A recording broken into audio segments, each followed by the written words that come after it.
Hi, Ooh, everybody. Hi, hey. Allison. Hi, Jana. Hi, Sylvia. Hi. Thanks Some of my for favorite peeps. joining. Yeah. So good. We're gonna just start. I had this idea that would be really fun to have a book club where we get to meet the author because I've had so many really cool authors on my podcast. And I was like, you know what? I want to share them because these are people who inspire me. And I know that they will inspire you as well. And Rita is my first official, I will say our first, because the lovely Jamie is my co host, is our first official guest of Meet the Author Book Club. And there's Sabrina. She's next month's guest. Oh, So cool. fun. Hi, Sabrina.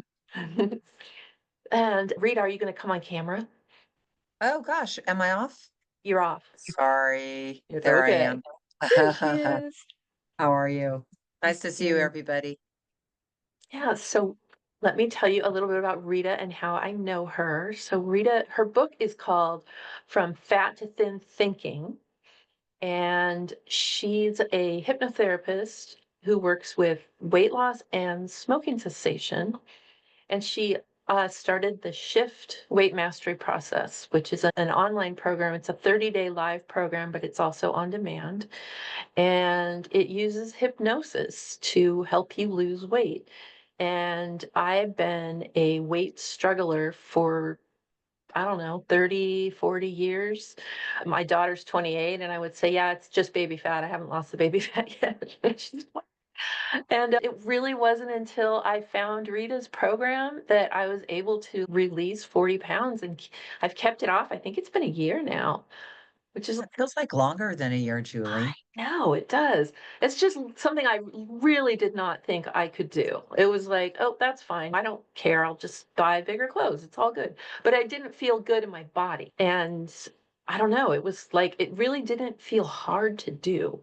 I would listen to Rita's hypnosis and her meditation at night and in the morning. And I don't know. It just literally shifted. Perfect name, The Shift. And the reason why Rita knows how to do this so well is because she was a weight struggler too. And the reason why this fits into the hidden gifts of loss is because as I got to know Rita, I found out that, like many amazing people, women who start movements or write books, it came out of loss. It was inspired by loss.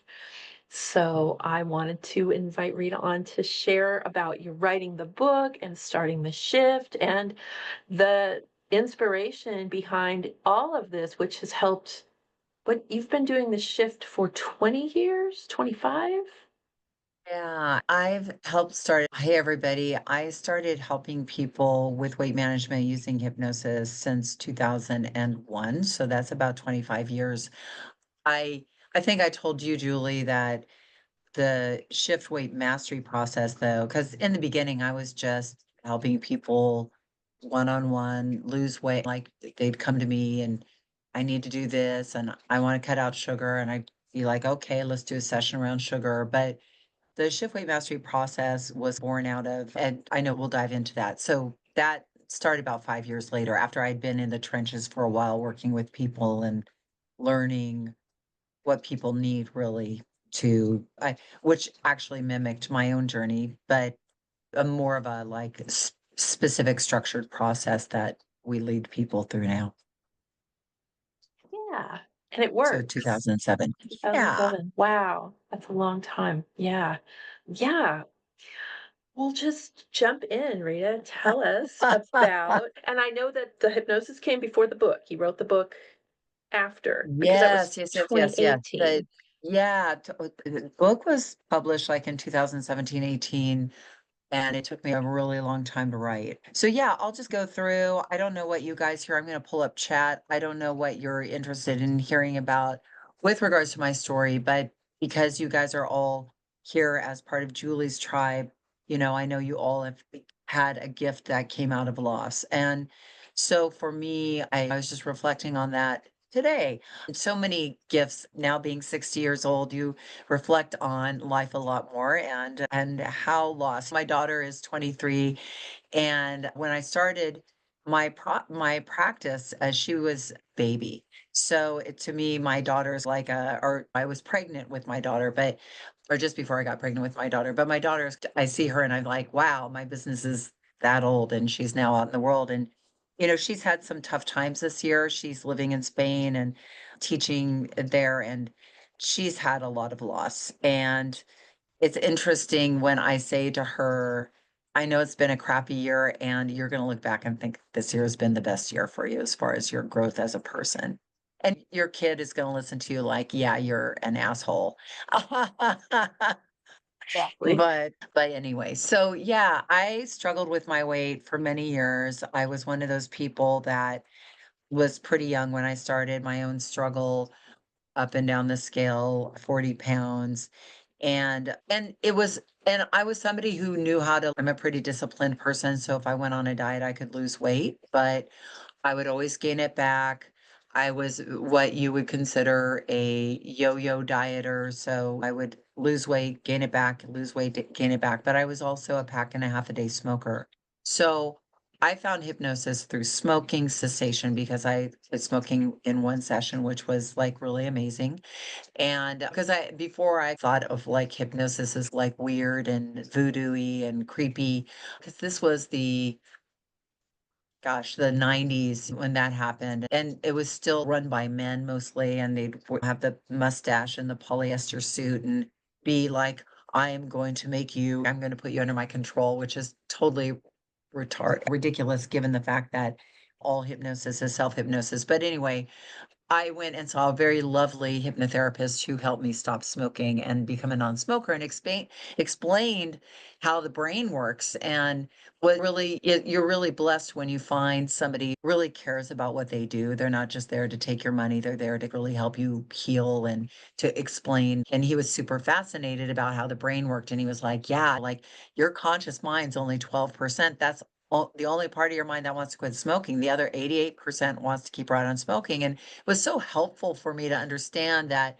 it wasn't really my fault, because I think when you struggle with anything, smoking, weight, any addictive substance, procrastination, any of those things, you really truly want change. Most people don't want to stay stuck in some sort of struggle.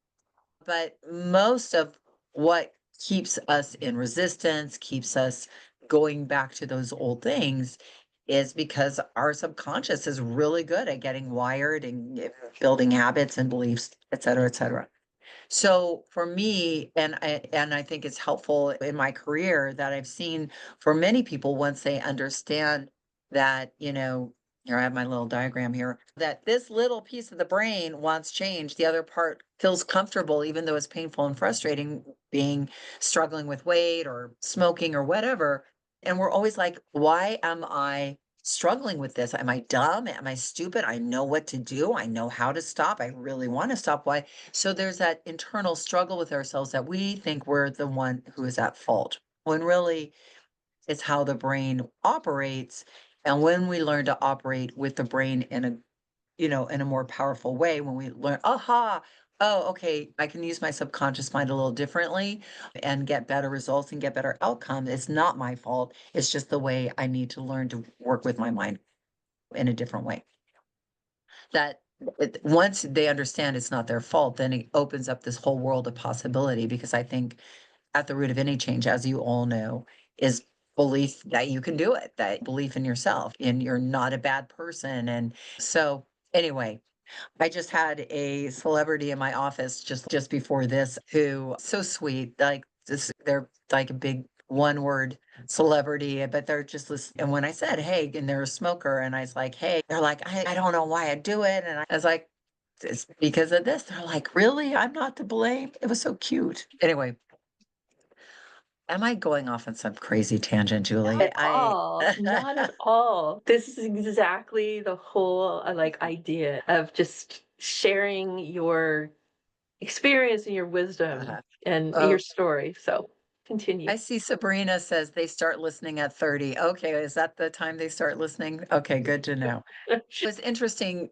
because my daughter left when she's 22, and it has been a hard year, and we just visited her in Spain, and she has grown up a lot this year. It's really interesting when your child grows up. Like I this is my first experience having a child above the age of 21 and 22 and now 23 is it's wild.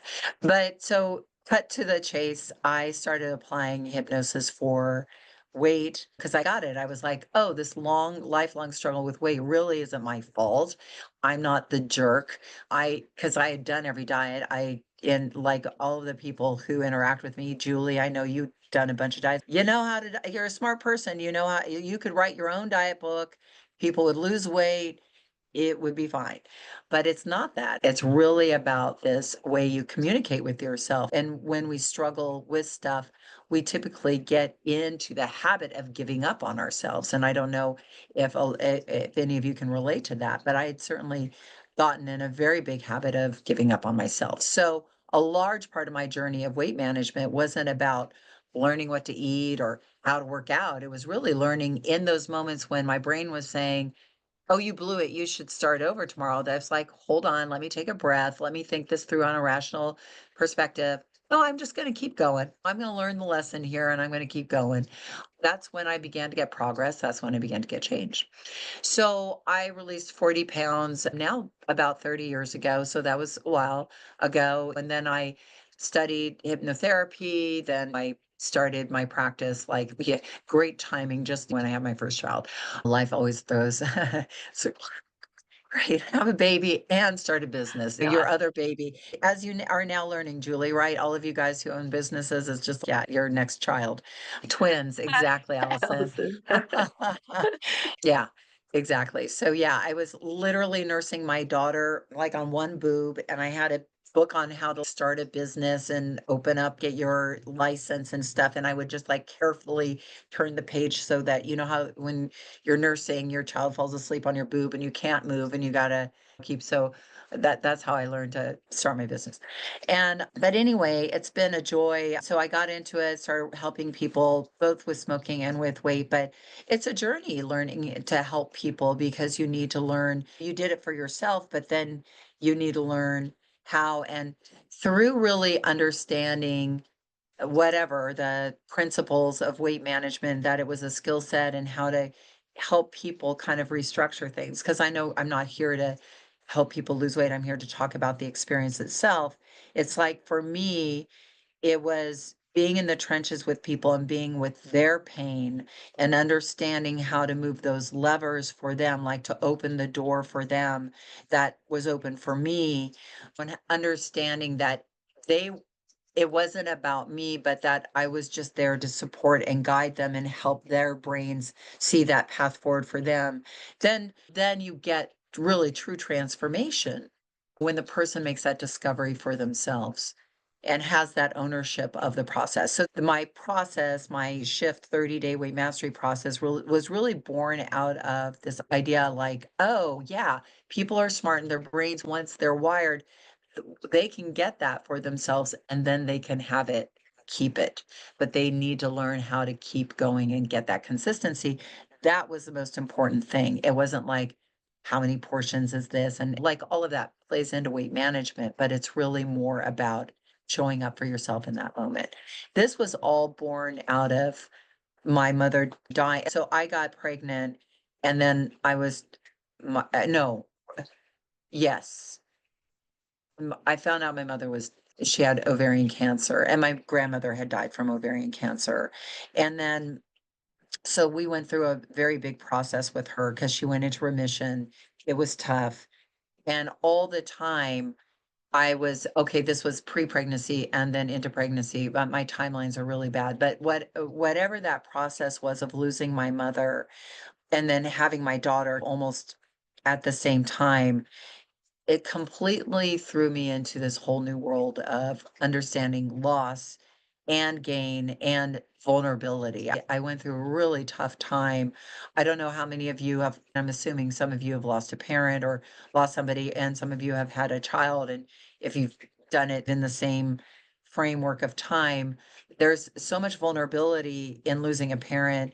I don't know if you went through this, Julie, but it's that, oh, wow, I'm next in line because then my dad died 2 years later. So, like, my mom died, then my dad died.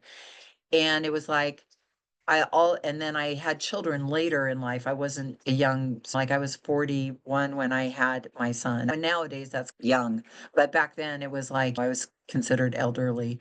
And I was like, wow, I've got to really take care of myself. And you go through this, and when you have children, they're so vulnerable that you feel that vulnerability. You really feel at risk when you have a small child. And then I felt a risk because of my parents, and I felt like this whole thing with having my business. But it really, my mom, I don't know how many of you have lost your mom and started a relationship with your parent in the sense of they are now a part of you and you can ask them questions and you can get guidance from them. But I went through this whole period where I was just like super at risk and vulnerable. And I just started talking to them and getting that feeling, that gut reaction response. And that around that time, I just locked myself in my office. I said to my husband, I've got to go deep on this one. And I created the process, the shift weight mastery process that Julie came to know. Any questions so far or any thoughts?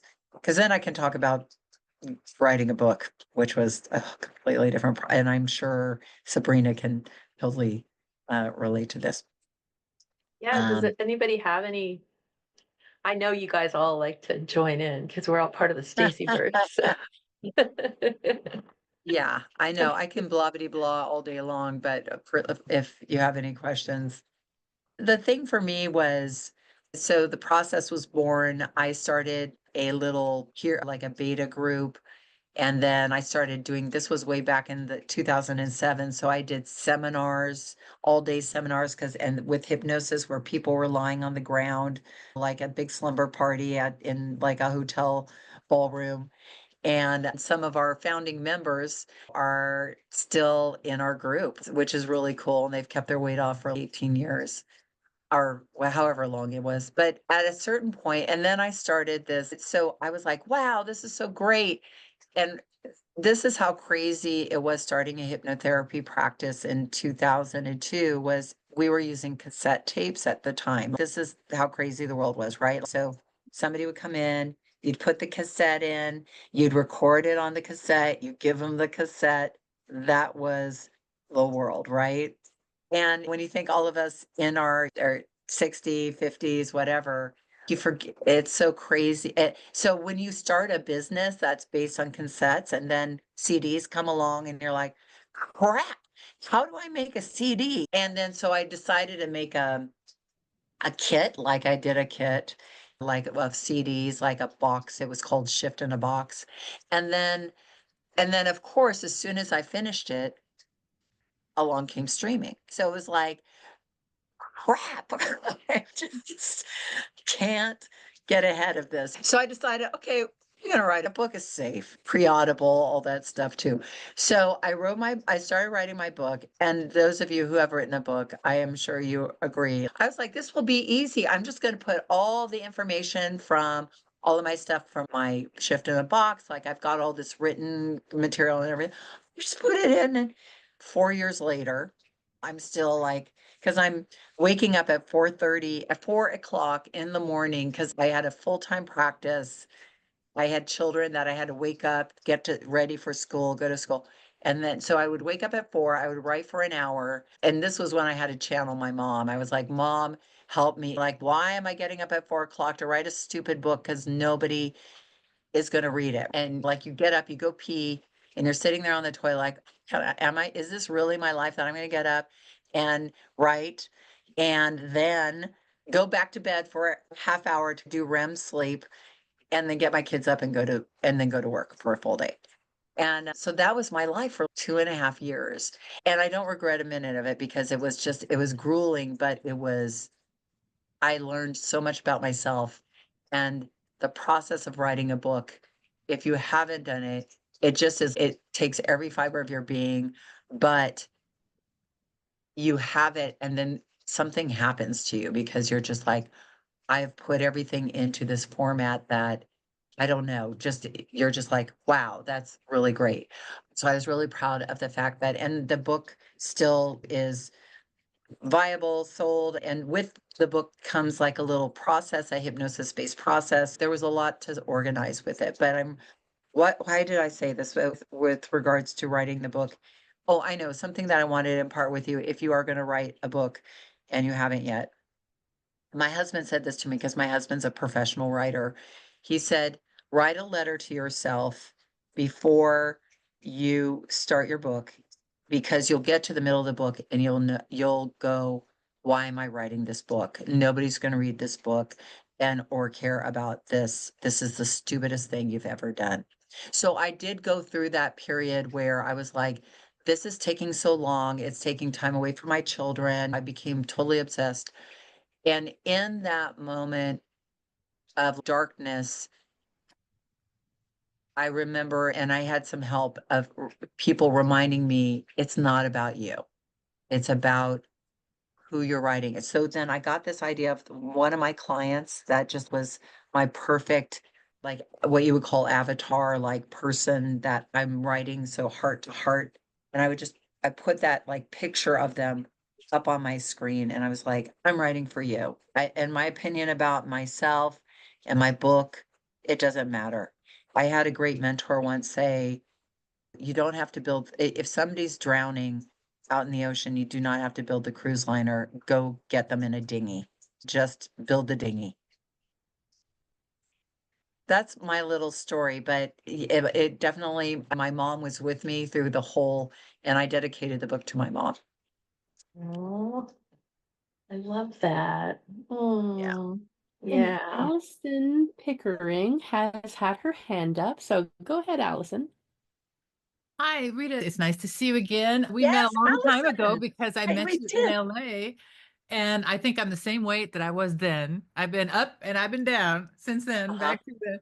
But one of the things that I've done as a pattern in life, and you have talked about this twice, both in starting your business and in finishing your book, is that it's for the people that you're serving, but also the importance of perseverance. And I had a it's a good reframe for me or for anybody who has for myself that I've abandoned myself because I think of taking on the discipline as being an external restriction instead of an internal gift or something like that. Mhm. And and so I fight against the external restriction and don't take the internal will or gift or whatever it is that is going on there. I appreciated you're talking about how important it is to show up for yourself, and it's not the things you're doing because everybody knows the formula for the diet, but actually doing it and doing it over the long term or do it. So maybe you can speak a bit more to that or how you can support that Yeah, consciously as well as then with the hypnosis and the unconscious piece. sure. First of all, where do you live now, Allison? I'm in not far, it's still in the Echo Park area, and I think that I met you Oh, down near the okay. Wilster E. Bell. You had an Yeah, office yeah, or a yeah. thing You over there, and probably then you did some group I sessions. think this is the very same office that you probably came to, or oh no, maybe you were my very first office, but it's nice to see you. Would have You look been great. the early 2000s. It would have been like 2002 Yeah, or yeah, something like probably that. And then very I went to a early group on class, into and I I bought an ice cream maker that I never really used much in the same week. But there was such a fight that I was like, it's joyless. I had a real kind of thing and I went away from it, but I've done that a lot in my life and I could have accomplished quite a lot more, I believe, had I had that kind of persistence or perseverance. And so that is something that you probably help people with in the hypnosis, or maybe it's within your own conscious mind. I just had a big aha about this while you were talking. So I want to say thank you. And it's nice to see you again. And yeah. congratulations on the book. And I look forward to reading it. Oh, cool. So something I have seen, and I'm hoping I'm speaking to your question because I think there's the way we frame our experience to ourselves, like you're saying, like there's a lot of resistance with weight management, right? Like I'm assuming you're talking about weight management or any sort of thing we're fighting against this part of us that doesn't Procrastination want, too, like you were talking about, procrastination is major. for sure. Like we don't, and I think what I've come to understand probably more than when I met with you earlier in life is that identity. is at the root of so much change. So like that, and I know James Clear speaks to this as well in Atomic Habits, but there is a moment. So like when we start, like for instance, and I have a colleague who's a procrastination coach. So we talk about this a lot, but there's a moment in the beginning of, I'm going to clean my desk and clean my room, or I'm going to lose weight. That is like this, we're in pain and we want to get out of that pain, whatever it is. Oh, I have like, I remember my husband is a screenwriter as well. And there was a fellow screenwriter who did very well in the 90s. I forget her name, but anyway, she said, you always procrastinate writing something like a screenplay, like the studio gives you money and you've got to write it and you sit there and you're like, okay, I got to get started. I got to get started.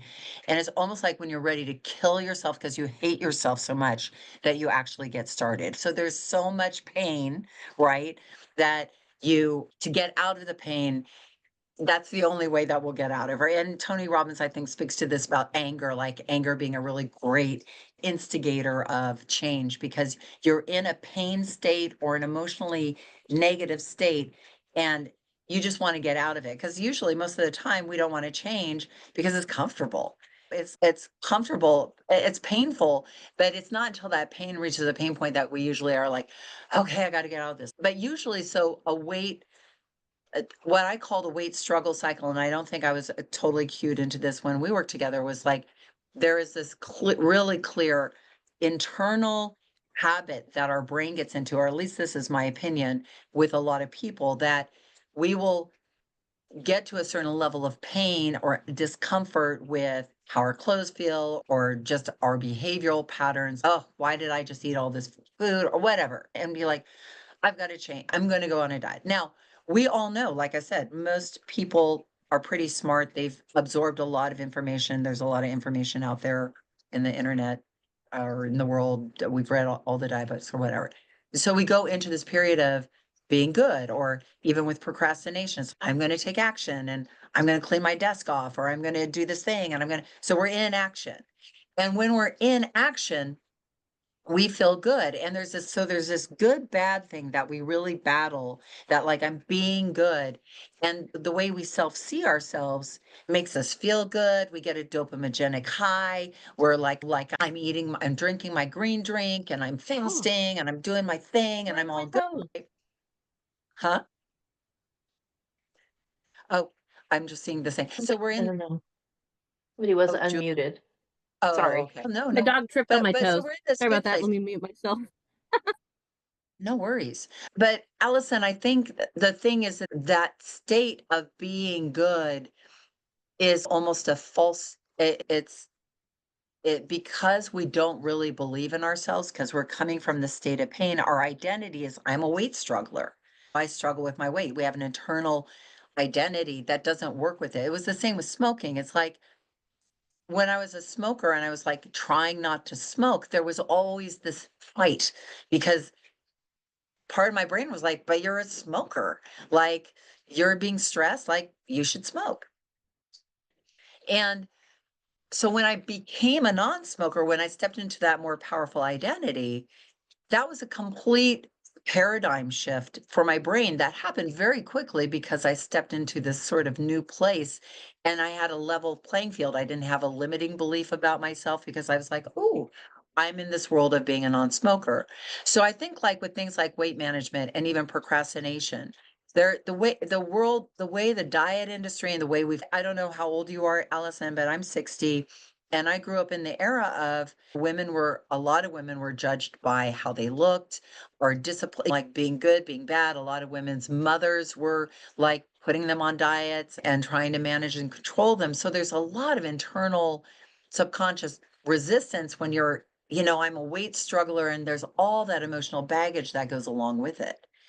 So when we do the shift, what we do is we step into being an apprentice, like being an apprentice of weight management. And that apprentice mindset isn't about being good, because what happens with being good is then we'll eat a brownie or we'll buy the ice cream machine and make some ice cream or whatever. Like we'll do something that we deem bad. And so we go all of a sudden from being good to being bad. And what happens in our brain is it only really gets to know those two states, being good or being bad. And we don't understand the nuance and the gray. Anything you're really skilled at, there's a hell of a lot of nuance and gray, that the skill is really learning to be with the nuance and the gray, especially in the way you communicate with yourself. So anything that you look at really being good at, like I garden. And when I first started gardening, I would kill things and be really upset and be like, I'm never going to learn to garden. But as I've persisted with it, I was like, oh, I get this. This is an art form. This is a skill and there's nuance. So even if I kill something, I now learn why. Like, why did that plant die? It wasn't me. It was like maybe the microclimate was bad or maybe the soil wasn't right enough. So there was a lot of nuance in what I was learning. So in the cycle, so I'm sorry, I'm getting off track by explaining the answer, but what I'm hoping you're beginning to see is like we get into this mindset where we self-see as good, we get off and are bad, and then that internal inner critic starts to say, you blew it. And then we start to feel bad about we start to feel negative feelings, shame, overwhelm, disappointment. Oh, I thought this was the answer and it's not. And we get into this whole mind game. And our brain is really does not like to sit in discomfort. So we've gotten really good at going, it's like these microseconds where the response then becomes, then we'll start again tomorrow. And then in that start again tomorrow, or we'll be perfect on Monday or next month when I'm less stressed or whatever, postponing the being good again, we let ourselves off the hook, which feels then relief, right? So there's another dopaminergic hit from the relief. And then we usually will say, since I'm starting on Monday, I'm going to eat whatever the hell I want this weekend. So then we start overeating and sometimes what I call under the radar eating, where you're like, you're not even enjoying the eating, but you're just eating it because you know you're going to start again tomorrow and you're going to take away all food except for chicken and broccoli or whatever. So in this pattern, because there's 3 dopaminergic hits like peaks, the brain's, oh, yeah, pleasure. The brain doesn't take in the pain. It's, oh, that was fun, and that was fun, and that was fun. Oh, or not fun, but it's just, oh, so the next time we get to it, like we get to that tension point, our brain will go, oh, we'll just start again tomorrow. And we get into the habit of that. We get into this sort of dopaminergic impetus to take ourselves out of the struggle. Or even the same thing with procrastination. The self-seeing like you're a jerk, you didn't clean your desk, you didn't start the project, it becomes, I'll start again tomorrow. They'll push it off till tomorrow. Rather than what we start to look at is identity, so that we're starting the process from a place of learning and being an apprentice. But we get off track and we're like, oh, I got off track. We use our rational brain instead of the emotional brain to start to assess what's going on, what happened. Did I allow myself to get too hungry? What could I do differently next time?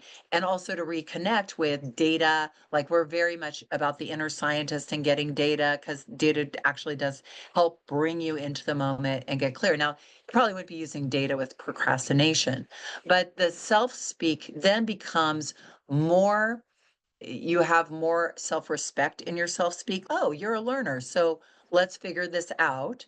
You stay connected with yourself in that moment, because when you say, oh, well, I'm going to start over tomorrow, you go into this trance state and disconnect and aren't really there with yourself. It's like a trance state.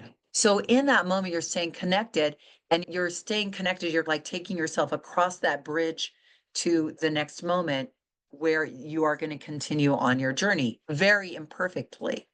But with any skill that we've built in life, we've built it imperfectly. I think again of motherhood and breastfeeding, and my daughter didn't latch on. I had read every single book. I'm a type A. Like I had the 15 breastfeeding books by my dad. I swear to God, I threw them all out the window by day 2 or 3, because it was just like, okay, you put the pin on the right side. And I was like, I can't do this. I have to just go with I have to learn from trial and error.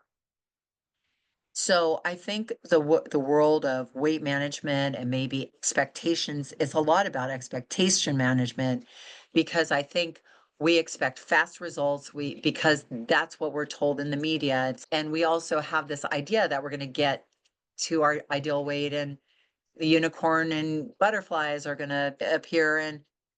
And unless you're really rigorously loving yourself down the scale, like you're starting from a place of self-respect, you're taking yourself on this journey that isn't about like fast weight loss, but it's about really learning to communicate with yourself with integrity and connectedness and compassion. Then when you get to your ideal weight, and Julie, maybe you can speak to this, you're not freaked out or like it's such an interesting place getting to your ideal weight because most people who have struggled with weight have been at their ideal weight a number of times, but then they just start gaining the weight back because they never really learned how to communicate with themselves, but also to love themselves enough that when they're there, they're like, okay, I'm good. Like, I'm worthy. Because I think there's a lot of worth stuff that goes on underneath that isn't really talked about. Because we get to our ideal weight, we're like, but I still hate myself. So I thought I was going to love myself when I got to my ideal weight. What's up with do you know what I mean? Like, it's a very weird transition that when you have that inner voice that's a more powerful communicator, I think it really helps with that transition because you're not looking at the scale to tell you're good. You already feel that because you know you are. I don't know. Did I answer your question or did I completely just answer a different question? No, I think you honed it down to the key, which is the internal validation versus the external validation. If you perceive everything as external restriction, external validation, external whatever. But the validation, most importantly, because if I think if I were thin, everything would be wonderful, and I get thin and everything's not wonderful, then my whole construct is blown. And so you have to have an internal guidance that things are wonderful and we're making it better, whatever is the self-talk that gives that dopamine hit. Very good. But Right. I really appreciate your perspective and thank you very much for sharing it. Oh, thank you for asking. Yeah, thank you, Rita. That's awesome. And I that mean, little Julie, what did you think? you know what? That little moment that you talk about, it's that little bridge that you cross over where you could either go into that kind of trance state that I'll start tomorrow. I shouldn't have eaten this thing. I'm bad. What I didn't I got rid of the I'm bad, I'm good when I went through the shift process. And it was this like, oh, there's another thing called take a shift breath. When you get to this point, you just stop and you just take a breath. And it doesn't just apply to weight, it applies to lots of different things. It's like you take that breath and you're like, okay, wait a minute. Why do I think I want to eat this right now when what I really want to do is take a nap, or what I really want to do is go outside and take a walk. And that breath, that just that tiny little pause, it gives you that moment to step back and kind of almost observe yourself and ask yourself, like, what do I really want? And another thing that you do in the shift is, and I never had heard it put this way, but Rita talks about we all have an inner critic and an inner rebel and an inner coach. And so when my inner rebel would get mad at my inner critic for being such a bitch, she'd be like, yeah, watch me. I'm going to go out and drink or You bitch. and I didn't know my inner coach. Like I literally didn't know her, or she was there but she was so quiet because the rebel and the critic were like at war, and she was just like, all right, fine, I'm out. But then I started to hear it said, and I think the inner coach is that still small voice that we all have, that when you can just listen to that voice will tell you. And if you don't listen to it, you're like, damn, I should have listened to that voice. Told me to go and I went left. And I think that's the inner coach that I was able to tune into. Yeah. But I think Julie and your and everybody here, every area of our life that is working, we have an inner coach that's pretty loud. But the parts of our life that maybe don't work so well for us, not so loud. You know what I mean? Like we have that rational, nurturing voice in specific areas of our life, the where we've had achievement or feel pretty good. Because I don't think you can't. I like use the analogy like if we dieted like we worked, if you went to work and you had a bad day, if it were a diet, we would be like, okay, I'm having a bad day. I'm just going to leave. It's noon. I'll be back on Monday. I'll pick up my purse and leave. But we wouldn't have a job.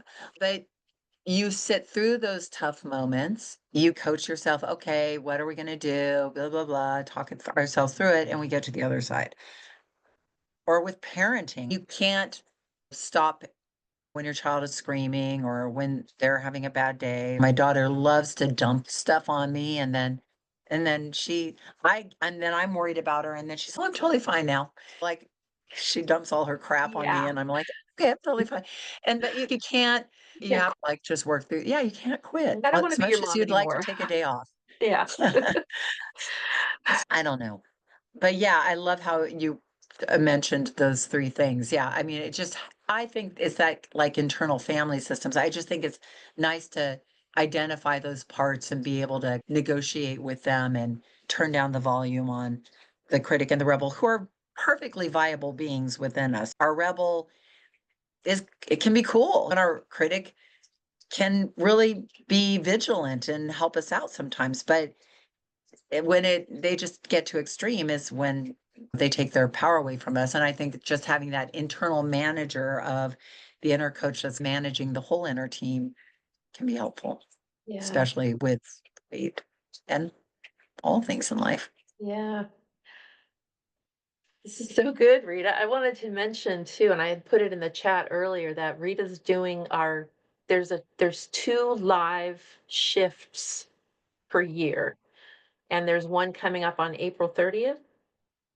Yeah, and when you say live shifts, it means we do I have an online, now it's an online process because it was a CD and but I have a book, and there is a process in the book, but the Shift Weight Mastery process is like a 30-day online process with meditation, coaching, and hypnosis.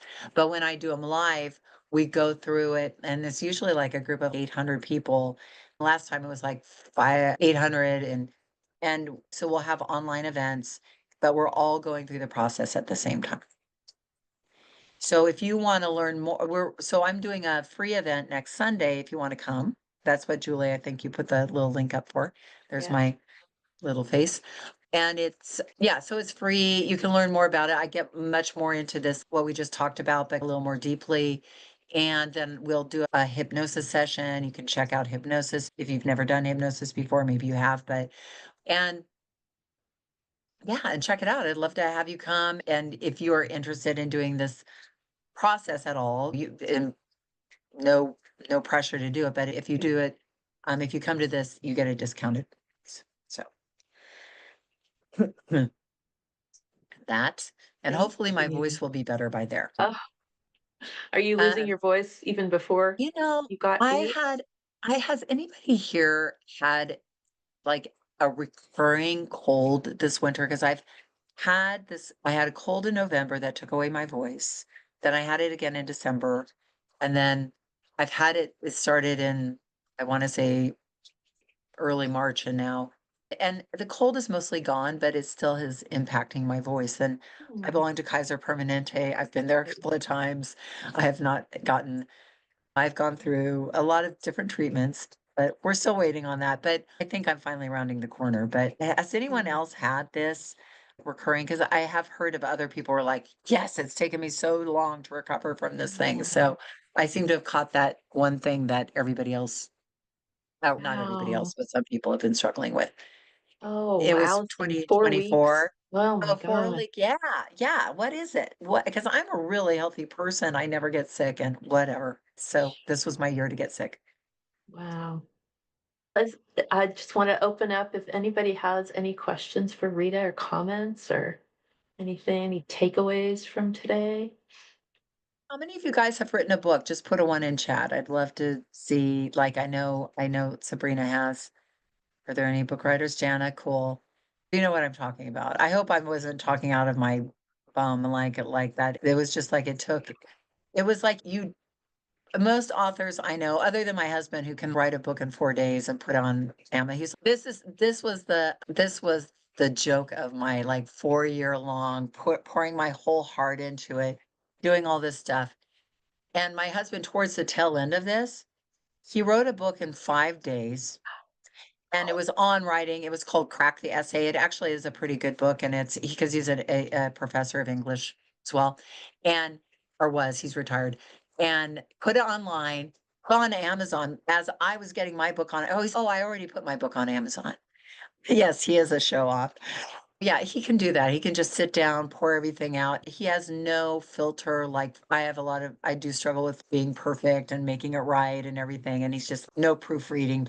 He put it on Amazon without proofreading it. And then people like would know, say, oh, on page 45, there's like so he'd go into Amazon and change it. And then that's how my husband writes books. Yeah. Oh my Uh, God. It works for him. But anyway, thank you, everybody who wrote a book. Yeah, but if you want to write a book, it's like every author is, if I had known what that would be to write a book, I don't know that I would do it. But you have to go into it and be like, okay, this is gonna be great. But write that letter to yourself so that when you're in the middle of it, you know, because Allison was saying, like, you really gotta to that. It's got to be, it takes on a life bigger than you. And it does. It takes all your internal parents, the parents you've lost, everybody you're just like, help me get through this. Come is bigger than you. And there's so much beauty in that. But man, yeah. Yeah. I'll be an apprentice of book Yes, writing. you're going to be an apprentice of writing books. That's what I need to Absolutely. be. And you could do. And one other term, and this is probably very un-PC and very unwoke, is back when I was a young girl, 20, and I was going to the Smoky Mountains to work as a waitress. I'd never been a waitress before. My Nashville roommate had talked me into coming down to work in the Smoky Mountains for the summer to Gatlinburg, Tennessee. I don't know. I just was about, it's a horrible place now, but it was like this little tourist burg. And we lied and got jobs as waitresses. And we were petrified the night before. We were like, we don't know how to waitress. And we said we were New York waitresses. And we knew it because we had come from in New York. We went to NYU together and we like, we're going to do. And her aunt was at the table. We were like, we don't know what we're doing. And she just looked at us. And this is the most NPC thing, but she said, honey, stupider people than you have waitressed. You can figure that out. And it's become my internal motto for a lot of things I do, as un-PC as it is. So I'm like, stupider people than me have written a book. So I can, and my husband just put a book on without proofreading. You know what? It's okay. I can perfectly write a book. It's okay. So anyway, I love that. Oh my God. Julie, thank you so much for having me on. It's been great to see you all, and this is great. I wish you so much luck with this Thank whole thing. you. I love what you're doing. Thank you so much. Thanks for coming. I really appreciate it. Thanks everybody for coming to the first Meet the Author Book Club. So fun. I'm excited. Okay. Yep. Next month we are featuring Sabrina Lambert. So come back. First Sunday of the month at 6 o'clock. Yay. And just FYI, I have put the link to Rita's book also in our chat if you want Oh, to go thank you. check that out. Thank you. Absolutely. Thank you, Jamie. Thank you, Jamie, as well, for being a powerful co-host. Yes, definitely. You're welcome. Both of you are welcome, of course. And I'm Right. going to post this on YouTube, so there'll be a replay. I have a new YouTube channel, thanks to my wife. All right, thanks you guys. Have a good night. All right. Happy Sunday, Bye. everybody. Take care. Thank you for seeing me. Bye-bye. Bye.